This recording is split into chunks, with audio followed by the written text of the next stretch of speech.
Préparer, organiser, lancer et gérer une campagne de financement participatif, c'est le thème développé ce vendredi 22 mars 2019 à l'Infosec de Cotonou par Arnaud Poissonnier, un expert en financement participatif au plan mondial.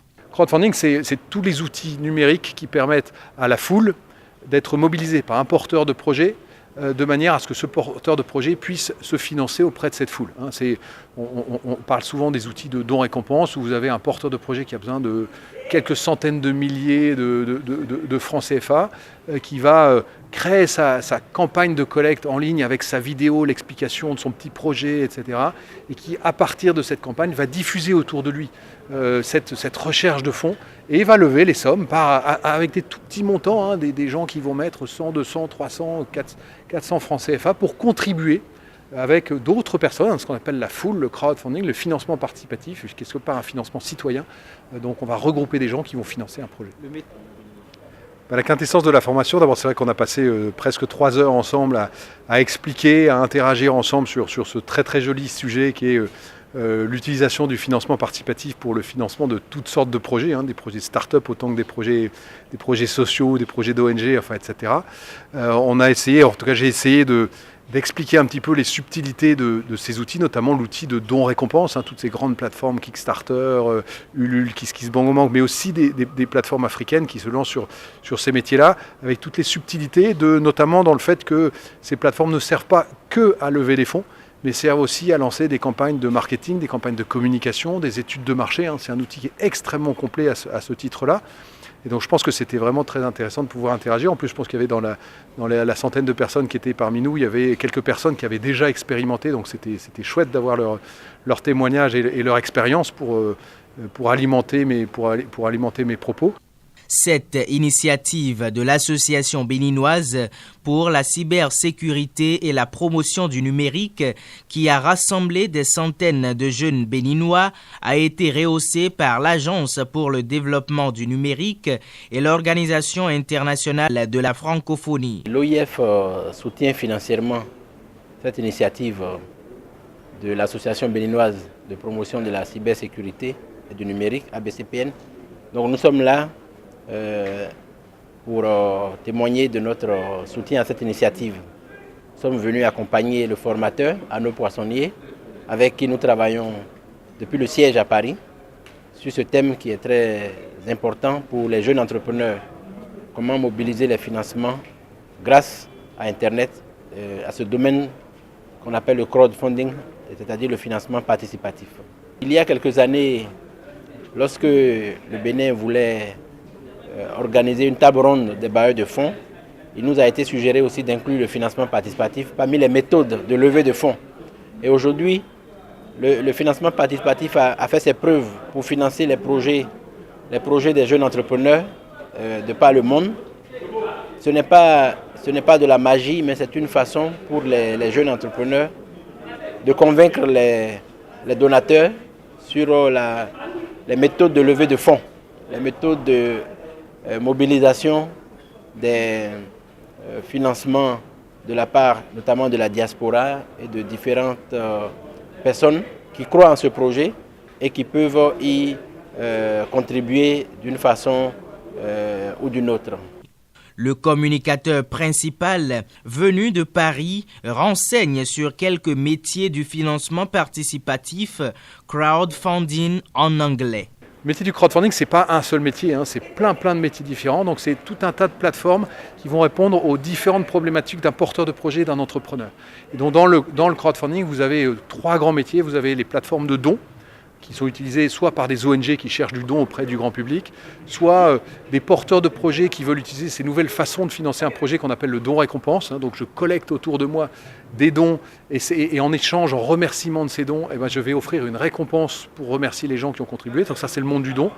Mais il y a aussi tous les métiers du prêt, donc ce qu'on appelle le prêt solidaire, les plateformes qui permettent de prêter sans intérêt à un projet.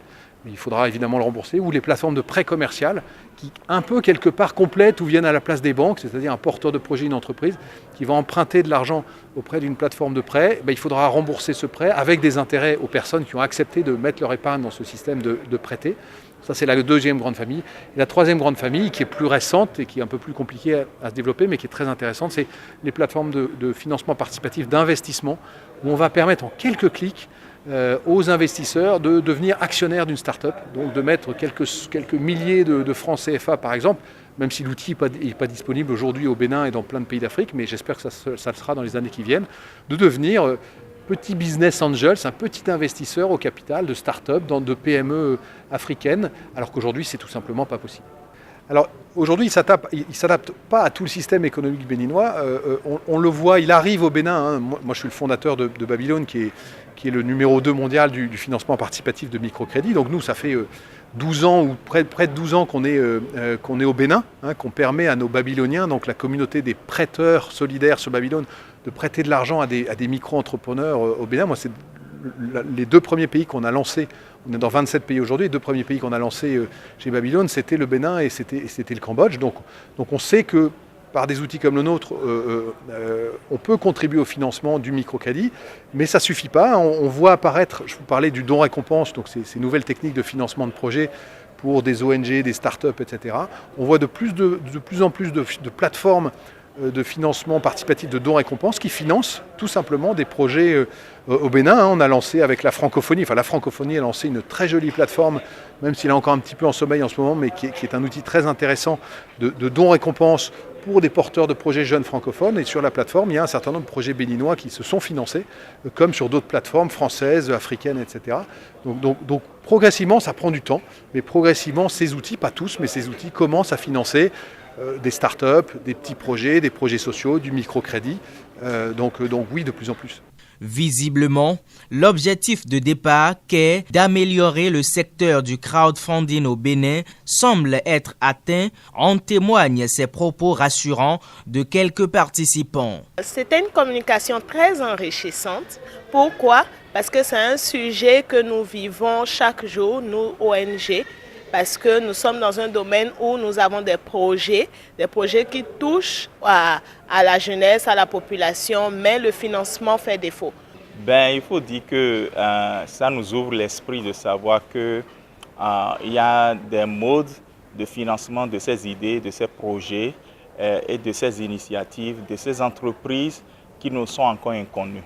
Et en fait, ces modes de financement sont même très sécurisés et offre des avantages. Seulement, il faut du travail et on a appris ici énormément de choses qui nous défient maintenant dans les jours à venir à prendre vraiment des initiatives et à poser des actions concrètes pour saisir les opportunités de financement existantes. L'Association béninoise pour la cybersécurité et la promotion du numérique entend poursuivre les actions afin de matérialiser les acquis de cette formation qui intervient quelques heures après celle organisée par l'OIF à Lomé dans le cadre de la Journée internationale de la francophonie. Nous allons initier des ateliers de restitution en fait, qui consisterait à composer, en fait, aller à la phase pratique en fait, de ce que nous avons fait aujourd'hui. Et comme vous venez de le dire, former en fait, des groupes de travail. Et pourquoi pas lancer en fait, un projet en fait, de financement participatif par rapport à différents domaines. Et nous avons, lors de nos enquêtes, remarqué qu'il y avait beaucoup de personnes qui étaient dans le milieu agroalimentaire, qui étaient dans le volet numérique, qui étaient dans le volet du sport et des loisirs. Donc tous ces compartiments-là pourront se constituer et lancer un mini-projet en fait, de financement participatif et voir un peu ce que ça va donner. Mais nous allons lancer dans un futur très proche un atelier de restitution par rapport à cette formation. La formation a pris fin par une photo de famille.